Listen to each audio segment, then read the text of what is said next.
నిజంగా అన్నిటికన్నా బాధ కలిగించే విషయం ఏమిటి అని అంటే, వీళ్ళ డబ్బు ఆశ అన్నది ఏ స్థాయికి వెళ్ళిపోయింది అని అంటే, చివరికి ప్రజలు ఏమి తాగినా పర్వాలేదు, ప్రజలు చనిపోయినా పర్వాలేదు, మా జోబీలలో డబ్బులు ఇంకా ఎక్కువ రావాలి అన్న తలంపులే మోస్ట్ డేంజరస్ పరిస్థితి. అది నిజంగా ఆశ్చర్యకరమైన విషయం. చంద్రబాబు నాయుడు గారి పరిపాలనలో ఈరోజు రాక్షస యుగం నడుస్తూ ఉంది. భయభ్రాంతులు చేస్తూ ఉన్న పరిస్థితుల మధ్య ఈరోజు పోలీసులు పరిపాలన సాగిస్తూ ఉన్నారు. ఇలాంటి పరిస్థితుల్లో ఒక పద్ధతి ప్రకారం కల్తీ మద్యం కుటీర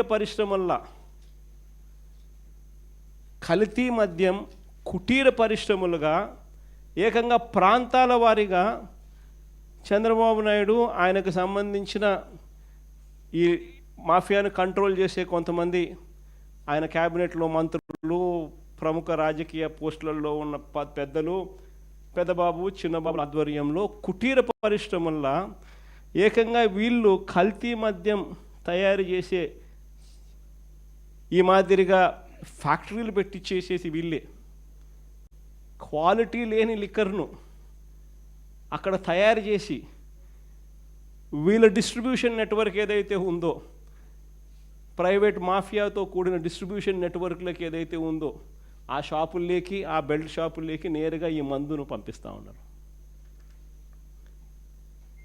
ఆశ్చర్యం కలిగించే విషయం ఏంటంటే, ప్రతి 4-5 బాటిళ్లలో ఒక బాటిల్ కల్తీ బాటిల్ తాగి మనుషులు చనిపోతా ఉన్న పరిస్థితులు,